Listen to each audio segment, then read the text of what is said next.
We are going to go Armour All qualifying now for 12 minutes in part 1. Exit is now open. And you can see the Seiko clock here.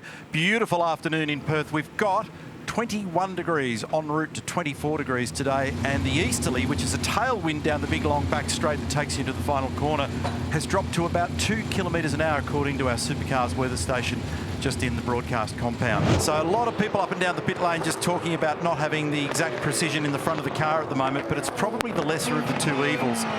So he opens his account very nicely, Randall, on a 54.2, knowing that a high 3 in early practice was getting the job done in this session, as he did in the first 2 practice sessions. So he was the quickest. Sorry, Croppo. He was so sideways. Pither was on full opposite lock coming out of Kolb. Check this. Me. Yeah, check this. All right, so he gets that left rear just onto the very edge, gasses it up, and of course when you're in qualifying mode, the last thing you want to do is lift that loud pedal. So he's skirting on the edge of the apron there, and in fact he didn't quite step off the edge of the concrete verge. Here it is from on board. Go, Chris. He's almost... That was done. Scafey's applauding. It's a standing ovation in the commentary box for Chris Pither. It's the best cumulative. His teammate's just in front of him. His teammate will come up at Van Gisbergen. Fastest time of the weekend so far, 53.76. And Gisbergen lays down a marker, immediately eclipsed by Di Pasquale, 53.74, and now Will Davison responds on a 53.65. They've all found some speed. We're inside 30 seconds in the session, and the Walkinshaw cars are 23rd and 25th.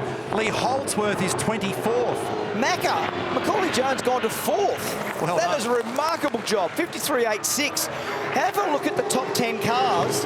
Top 10 cars are 0.3 of a second apart. And Percat has done a 54.4, and he is stone motherless last out there at the moment. Chaz Mostert, last year's Bathurst champion. He's just come by the last corner. He will give us the best indication, 53.84. And Randall looked very speedy here as well. He's going to go to so the top. He's gone to the top on a 3.7. Nice work, Thomas. Cam Waters, his teammates, about to join the timing party here as well. Will Brown's got a 53.8 against his name. Brody Kostecki a 53.8. So threes are starting to pop up everywhere. 3.7 for Reynolds. And Will Davison continues to show great speed. Waters has done a 3.7. How's the numbers? Who's on the... Heimgartner now to the top. So he does that. Van Gisbergen is now 9th. He put it away. He's now 10th. He's on the margin now. Garth Tander was closer to the money than us. Anything in the late threes is now at risk. So Hazelwood, Davison, Slade, LeBrock, Pye, Winterbottom, Jacobson, these blokes are all in stride. 15 seconds to go. Van Gisbergen is only barely clinging on there at the moment. Pither doesn't improve, so he's 19th basically. I think he's going to get away with it, but hang on, here's Davison. But is Davison behind him? Yes, Davison is currently 12th.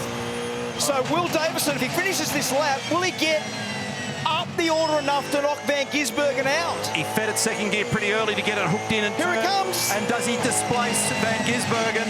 Oh. No, he stays in 12th. Can you believe that? After the strength in early practice, so they barely hung on, these guys on screen. David Reynolds on screen. He's got plenty of fresh air around him. Next in the queue, Brock Feeney. In behind him, car number 11 is Anton Di Pasquale. So this is about maximum attack.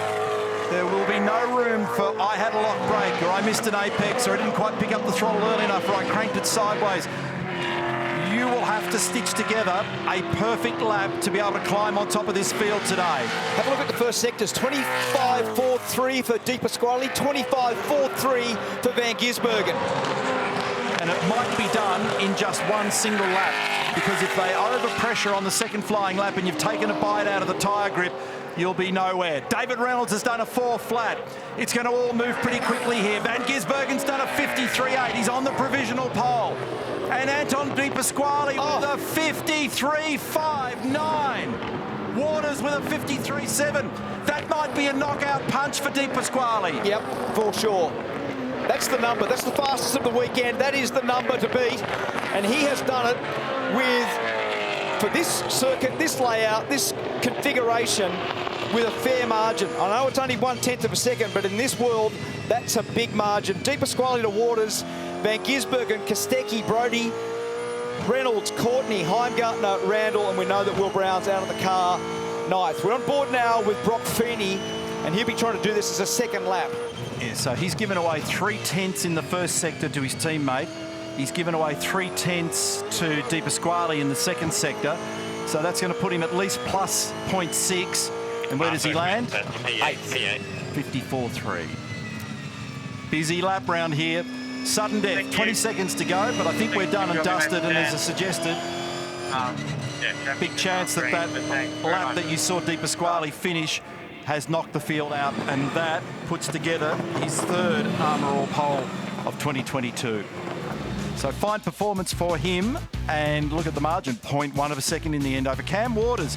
Has also been very speedy here at times. He's had a pole here before. Shane Van Gisbergen, after being right on the fringe, only a couple of tenths away on the second row of the grid from the inside, position 3. Brody Kostecki, fine performance, and he'll be out of row 2, position number 4. Then Reynolds, Courtney, Heimgartner, Feeney, Randall, and Brown. Then those in the next group, Hazelwood, Davison is a big story there, followed by Slade, LeBrock, Pye, Winterbottom, Jacobson, Kostecki, Jones, Pither, and then further afield you have Smith, Fullwood, Mostert, Holdsworth, and Percat. And the big story there, Mostert and Percat, 23 and 25. All focused, though, on the Shell V-Power Racing team as it was in 2019.